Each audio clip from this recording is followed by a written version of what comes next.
በዳይሬክት ኮንታክት ወይንም በንክኪ የሚተላለፍ ነገር አይደለም ካንሰር ደረጃው ከፍ ብሎ ሲመጣ ለማከምም የሚከብድ ነገር አለውና ሙሉ ለሙሉ ህመሙ ማጥፋት ወይንም ሙሉ ለሙሉ ማዳን የሚከብድበት ደረጃ ላይ ሆኖ ነው የሚመጣው። የቤተሰብ ታሪክ ያላቸው ሰዎች ላይ ያው ሙሉ ለሙሉ ይሄዳል በቤተሰብ ማለት ሳይሆን የሆነ ሪስክ ግን አለው።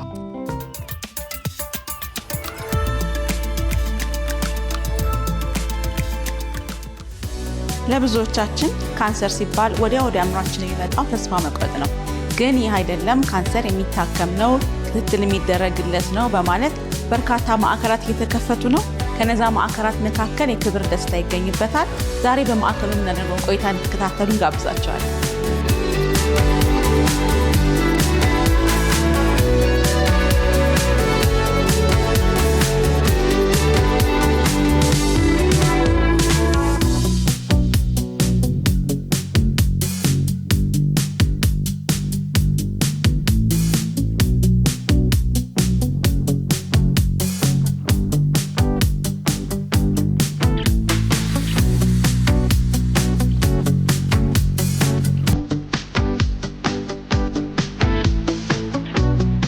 ያለነው ዛሬ እንግዲህ ክብር ደስታ የካንሰር ማዕከል ነው።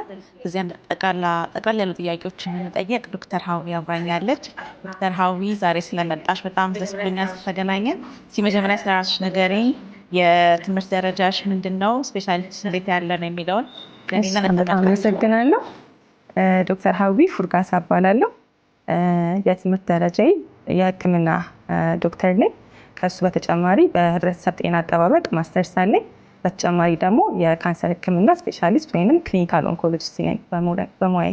እንግዲህ አሁን በጣም ብዙ ካንሰር በዛ ሲባል እንሰማለን። ካንሰር በዝቶ ነው ወይስ የመመርመር አቅማችን ጨምሮ ነው? ለምንድን ነው በየቦታው ሁሉም ካንሰር? በጣም ጥሩ ጥያቄ ነው። ያንቺ ብቻ ሳይሆን ብዙ ሰው የሚያነሳው ጥያቄ ነው። ወደ ህክምና ተቋምም ሲመጡ ይሄ ነገር በዛ እየተባለ ብዙ የሚደርሰን ጥያቄ ነው እና ይህን ስለጠየቅሽ በጣም አመሰግናለሁ። አንድ እንዳልሽው የመመርመር አቅማችን የመጨመር ነገር አለው። አሁን በፊት በቂ የሆነ ቅድመ ካንሰር ምርመራ ማሽኖች አልነበሩንም። በቂ ሲቲ ስካን ማሽኖች አልነበሩንም።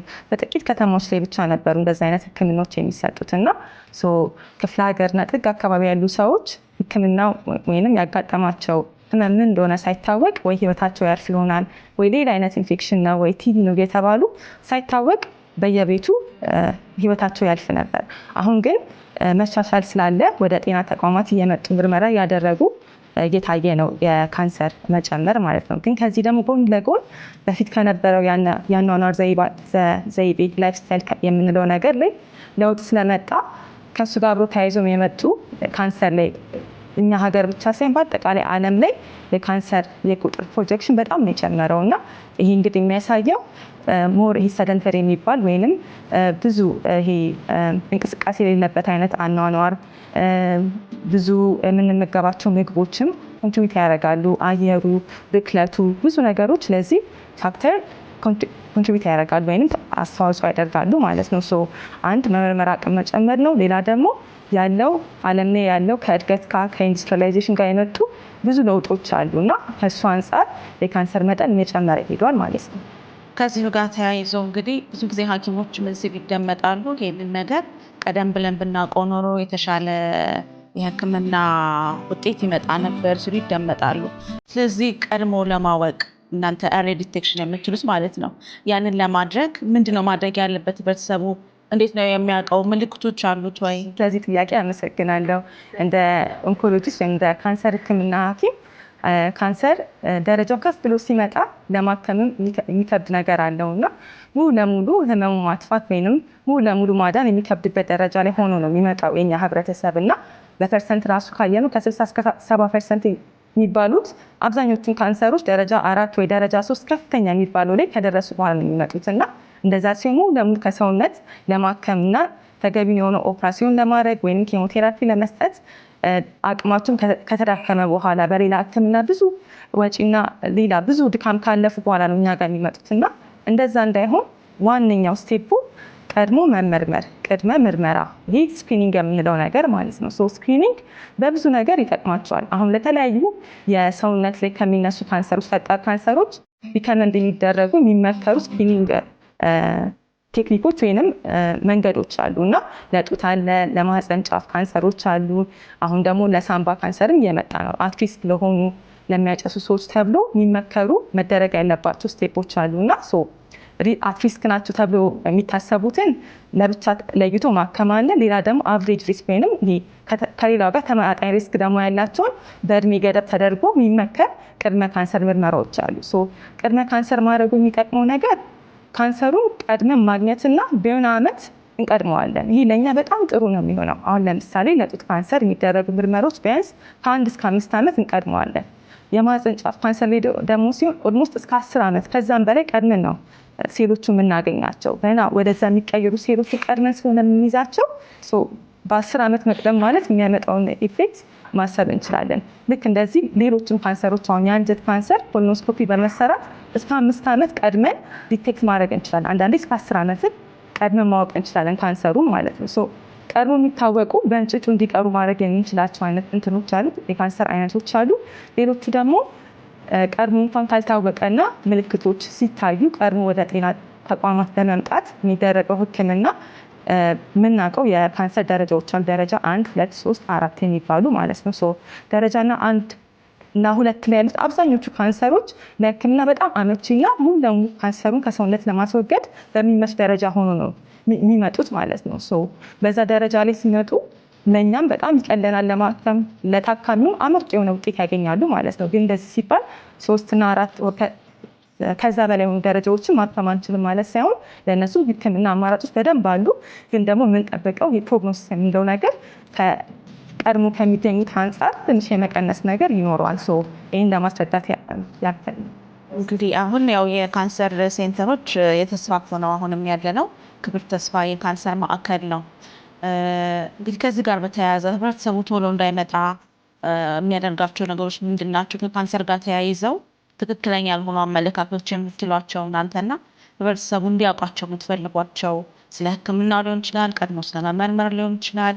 ምን ነገሮች? ያው እሱን በተመለከተ በተለይ በእኛ ማህበረሰብ ውስጥ ስለ ካንሰር የሚባሉ ብዙ ነገሮች አሉ። ትክክለኝነታቸው በጣም ከእውነታው የራቁ ነገሮች አሉ እና እነሱን ማስተካከል የኛም ኃላፊነት ስለሆነ ነው እንደዚህ ሚዲያ ላይ ወጥተን እየተናገርን ያለው ነው እና እንደዚህ በማድረጋችንም ብዙ ሰው እንግዲህ ቀድሞ እንዲመጣም ስለሚያግዛቸው ይህን ነገር አድሬስ ማድረግ አለብን እንደ ሕክምና ባለሙያ ማለት ነው።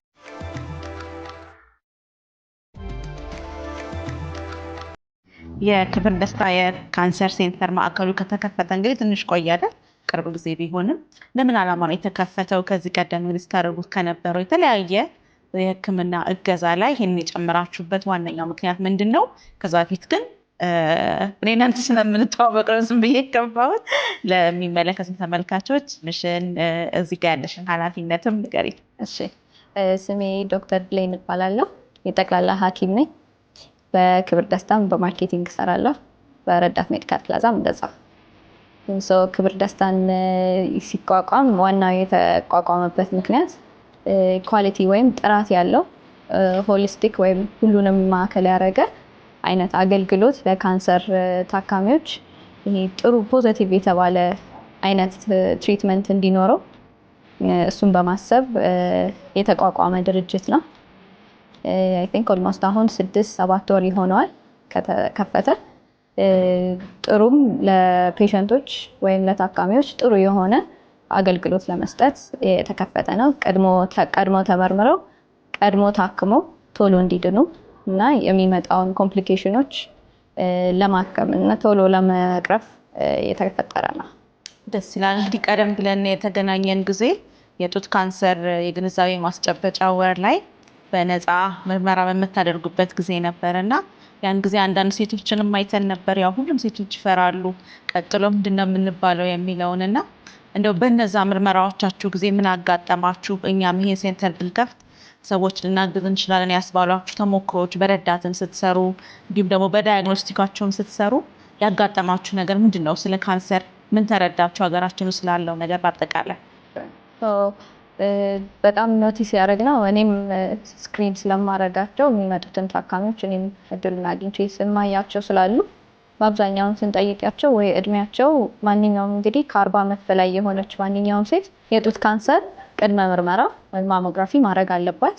ከዛ በታች ከሆነ እድሜዋ ደግሞ ራሷን በየወሩ መፈተሽ ይኖርባታል። ያየነው ግን በአብዛኛው ሴት እንደዚህ ፕሮሞሽን ሲሰራ ወይም እኛም ኃላፊነታችንን ተወጥተን በደንብ ስናስተዋውቀው ካልሆነ በስተቀር በቃ በሰባዎች ውስጥ የሚመጡ ሰዎች አሉ፣ በ60 ውስጥ የሚመጡ አሉ። እንደዚህ ቆይተው የሚመጡ ሰዎች አሉ ለስክሪኒንግ ወይም ለቅድመ ምርመራ ማለት ነው። ቅድመ ምርመራ ማለትም ምንም አይነት የሚታይ ነገር ሳይኖራቸው፣ ምንም አይነት እባጭ ሳይኖራቸው ገና በእንጭጩ በትንሹ ለመታየት ማለት ነው። እንደዛ የሚመጡት በጣም ትንሽ ሰው ነው። ይህን ማለት ሄልዝ አዌርነስ ወይም ለጤናቸው ያላቸው ንቃት እንግዲህ የኛ ህዝብ ያው ብዙ የህይወት ሩጫ ስላለም ሊሆን ይችላል። ብዙም እጠይቃቸዋለሁ የእውቀቱ ማነስ ሳይሆን የመዘናጋት ይመስለኛልና ቆም ብለው አስበው ቼክ የሚደረጉት በጣም ትንሽ ሰው ነው።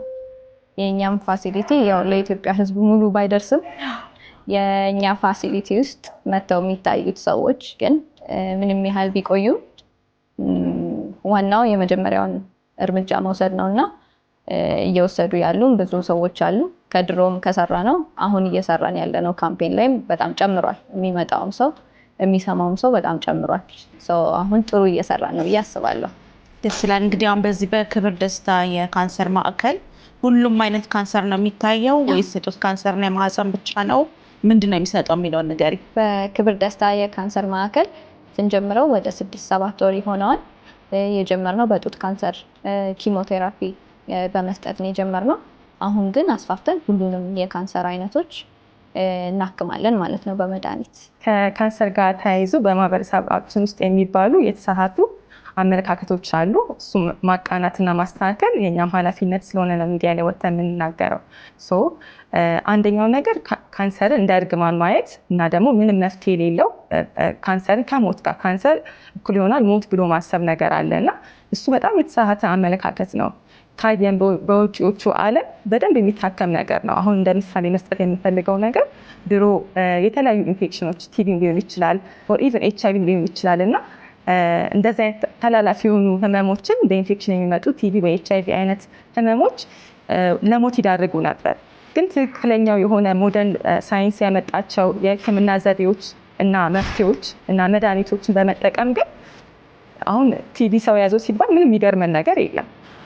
የተለያዩ የቫይረስ ህመሞችም የተለያየ መድኃኒት ወስደው እድሜያቸው ላይ ምንም በቃ ከሌላው ማህበረሰብ የተለየ ነገር ሳያጋጥማቸው በሰላም ጤናቸው ተጠብቆ ይኖራሉ እና ልክ እንደዛውም ካንሰርም አሁን መጀመሪያ አካባቢ በሚታወቅበት ጊዜ የነበሩት የህክምና አቅሞች ዝቅተኛ ነበሩ። ግን ከጊዜ ጊዜ ሂደት አንጻር እየመጡ ያሉት ህክምናዎች ደግሞ ለካንሰር የሚሰጡት ይሄ ሰርቫይቫል የምንለው አድቫንቴጅ በደንብ እየጨመረ ነው እየመጣ ያለው እና ይህን ነገር ለህብረተሰቡ ማሳወቅ አለብን ከካንሰር መዳን እንደሚቻል።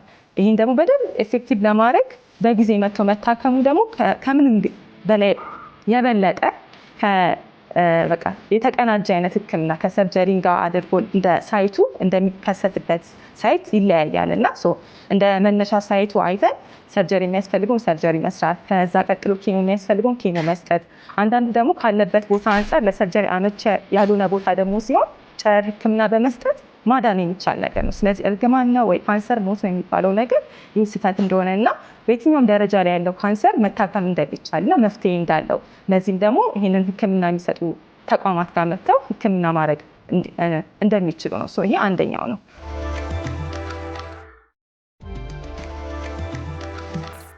ስለዚህ ምንድን ናቸው የምታክሟቸው? ሬዲዮሎጂ ምንድነው? ኬሞቴራፒ እና መልስኪ ነገሪ ምንድን ናቸው ያሉት ነገሮች ሰው እንዲያውቅ ማለት ነው። እሺ፣ ስለዚህ በመድኃኒት የሚታከሙት ማለት ወይም ሜዲካል ኦንኮሎጂ ማለት የኬሞቴራፒ የሚባል መድኃኒት አለ፣ ኢሚዩኖቴራፒ የሚባል እና ሆርሞናል ቴራፒ የሚባሉ የሚሰጡ መድኃኒቶች አሉ። እነዚህም የሚዋጡ ሊሆኑ ይችላሉ፣ በደም ስር የሚሰጡ ሊሆኑ ይችላሉ፣ በጀርባም ሊሰጡ ይችላሉ። እነሱን መድኃኒቶች በአብዛኛው የካንሰር አይነቶች የአንጀት ካንሰር ሊሆን ይችላል፣ የማህፀን በር ጫፍ ካንሰር ሊሆን ይችላል፣ የጡት ካንሰር፣ እነዚህ የማህፀን ካንሰሮች እነዚህን ፕሮስቴት ካንሰር እነዚህን እናክማለን ማለት ነው። ስለዚህ ህመምተኞቹ ታካሚዎቹ ወደ እናንተ የሚመጡት በሪፈራል ነው ወይስ አሁን ይሄን ፕሮግራም ካዩ በኋላ ካንሰር አለቦት ከተባሉ ከየትኛውም የጤና ተቋም በቀጥታ እናንተ ጋር መምጣት ይችላሉ? እንዴት ነው ሪፈራል ሲስተማችሁ የሚሰራው? እሺ ወደ ክብር ደስታ የሚመጡ ታካሚዎች 3 መንገዶች ሊሆን ይችላል። አንደኛው ገና ለመታወቅ ወይም early detection ወይም ቅድመ ምርመራ ሲያደርጉ ለነሱ የጡት ካንሰር ብቻ ሳይሆን የማህፀን በር ጫፍ ካንሰር ሊሆን ይችላል፣ የትልቁ አንጀት ካንሰር ሊሆን ይችላል። እነዚህን ቀድሞ ስክሪን ለመደረግ ወይም ለመታየትም መምጣት ይችላሉ። ሌላ ደግሞ ኦልሬዲ ታውቀው ከሆነ ሌላ ቦታ ታይተው ስፔሻሊስት ሐኪም የሌለበትን ቦታ ቢሆን ታይተው ካንሰር አለ ከተባሉ እኛ ጋር መጥተው ኢኒሻል ወይም የመጀመሪያውን ጀምረው ኮንሰልት ማድረግ ይችላሉ ወይም መታከም ይችላሉ።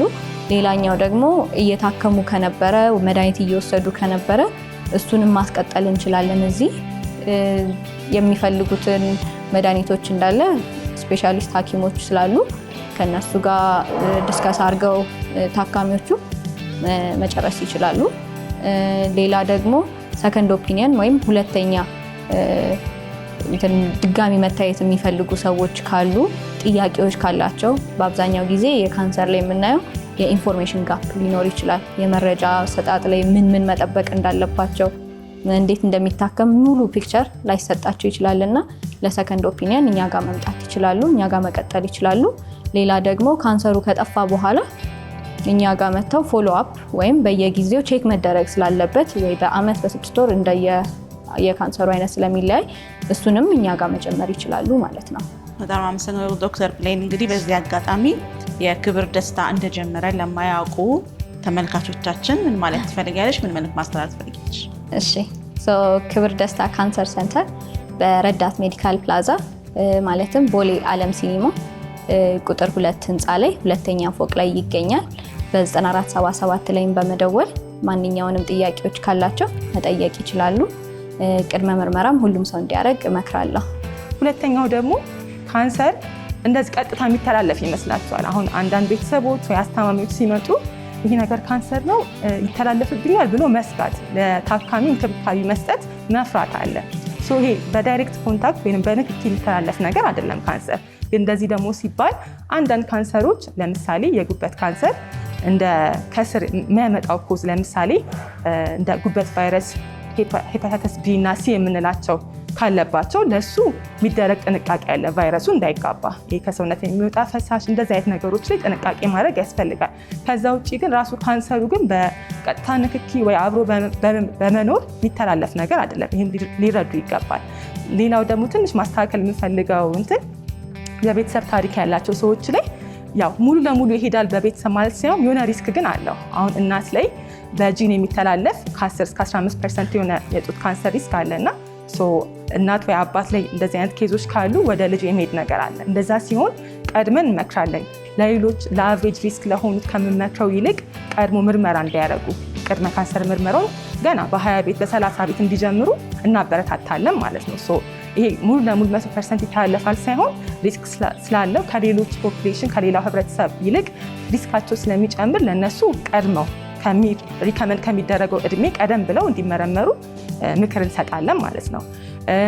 ሌላ ደግሞ አመለካከት ካንሰር በአንድ ሲንግል ኢቨንት ወይም በአንድ ክስተት ብቻ የሚመጣ አንድን ነገር ብሌም ማድረግ ወይንም መውቀስ። ለምሳሌ አሁን ብዙ ጊዜ እኛ ሀገር የሚታወቁ የጡት ካንሰር ስለሆነ በብዛት 30% በላይ እየተገኘ ያለው ጡት ካንሰር ነው በሴቶች ላይ እና ይህን ነገር ያጋጠማት ሜይ ቢ ልጅ ስላልወለደች ነው፣ ጡት ስላላጠባች ነው፣ ወይ መከላከያ ብዙ ረዥም ጊዜ ስለጠቀመች ነው ብሎ መውቀስ። ካንሰር በአንድ ሲንግል ኢቨንት የሚመጣ ነገር ሳይሆን የተለያዩ መልቲፕል ፋክተሮች ተቀናጅተው የሚፈጠር ነገር ነው። ልጅ ያልወለዱ ካንሰር ያላጋጠማቸው ብዙ ሴቶች አሉ። ወይ ደግሞ ልጅ ነው ብዙ ወልደው 9-10 ወልደው እናቶቻችን ከገጠር የሚመጡ አጥብተው አሳድገውም ግን የሚያጋጥማቸው ሰዎች አሉ። ይህን በማየት አጋላጭነት ሪስኩ ትንሽ ከኖርማል ፖፑሌሽኑ ሜይ ቢ 2 አንዳንዴ 2.5 እጥፍ የመጨመር ነገር ይታያል ነው እንጂ ይህን በማድረጋቸው ቀጥታ ካንሰር ይመጣል ማለት አይደለም። እና ኦልሬዲ አንድ ህመም የተገኘበትን ሰው በዚህ ደግሞ በሳይኮሎጂ ማድቀቅ ወይንም መውቀስ ልክ አይደለም እና ይሄ ሊታረም የሚገባ ነገር ነው ማለት ነው።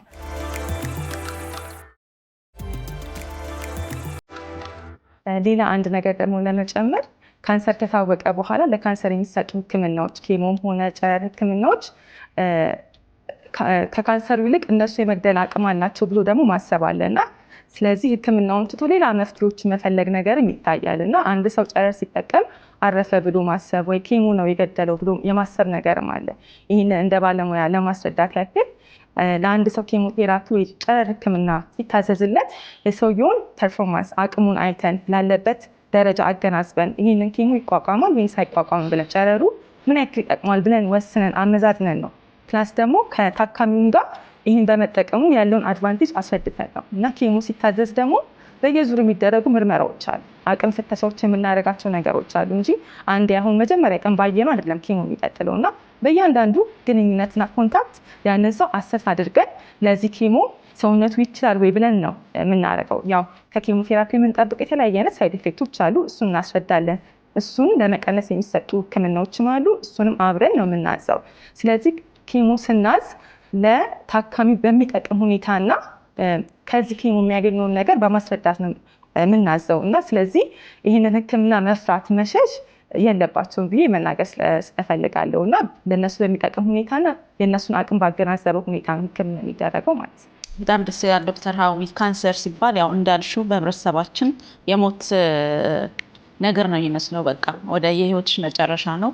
ሁሉም ሰው ካንሰር አለሽ ሲባል ምንም አይነት ካንሰር ይሁን እንደዛ ነው የሚያስበው እና አሁን አንቺ እንዳልሽን ግን ታክሞ የሚድን ነው፣ ደረጃ በደረጃ የሚደረግ ነው እያልሽን ነው እና ከዚህ ጋር በተያያዘ እንግዲህ አንድ ሰው ስትናገሩ ካንሰር አለብህ ብላችሁ ስትናገሩ ማለት ነው ከዛ ጋር እያይዛችሁ ማዕከሎች እንዳሉ አማራጮች እንዳሉ እንደዚህም ተስፋ እንዳለ ለማንኛውም ህመም ታክሞ የሚድን ነው ለማለት ካንሰር አለበት የተባለ ሰው ምን አይነት የስነ ልቦና ዝግጅት ማድረግ አለበት?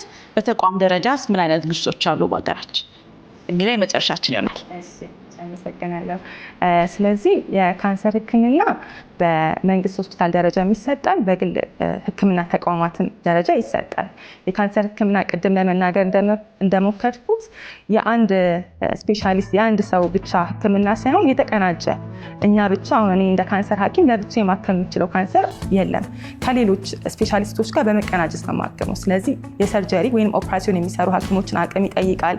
ከሰርጀሪ የወጣውን ደግሞ የሚመረምሩ ፓቶሎጂስቶች አሉ። የእነሱንም ካንሰሩን ዲቴክት የሚያደርጉትና ደረጃውን የሚነግሩ እነሱ ናቸው። የእነሱንም አቅም ይጠይቃል።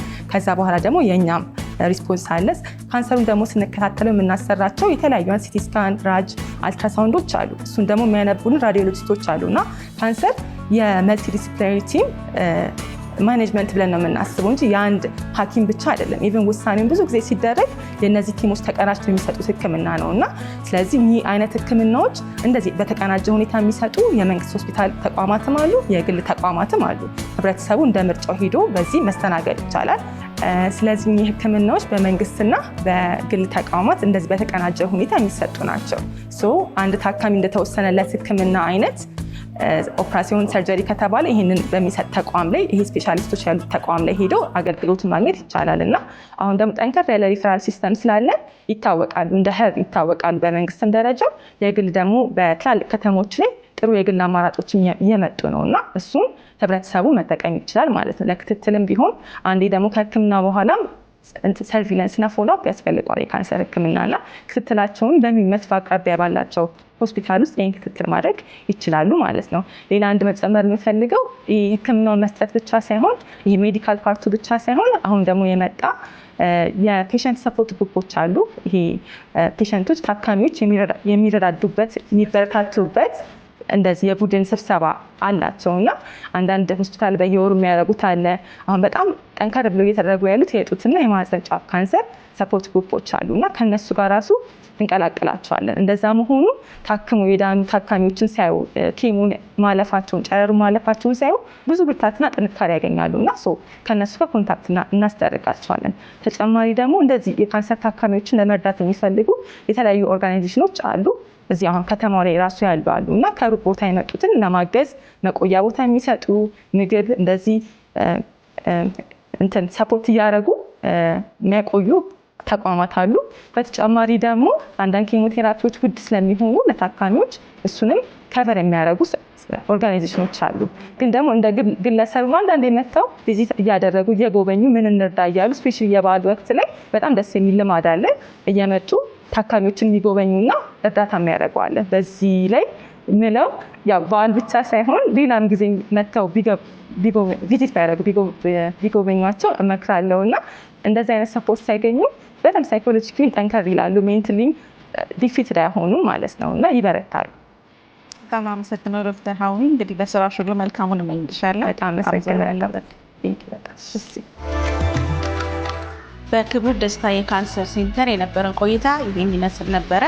እንግዲህ ካንሰር በሚባሉበት ጊዜ ከባድ የሆነ ቢመስልም በጣም ብዙ ማዕከላት እናንተን ለመርዳት ዝግጁ ሆነው ይጠብቋቸዋል። ሳምንት በሌላ ፕሮግራም እንገናኛለን። መልካም ጊዜ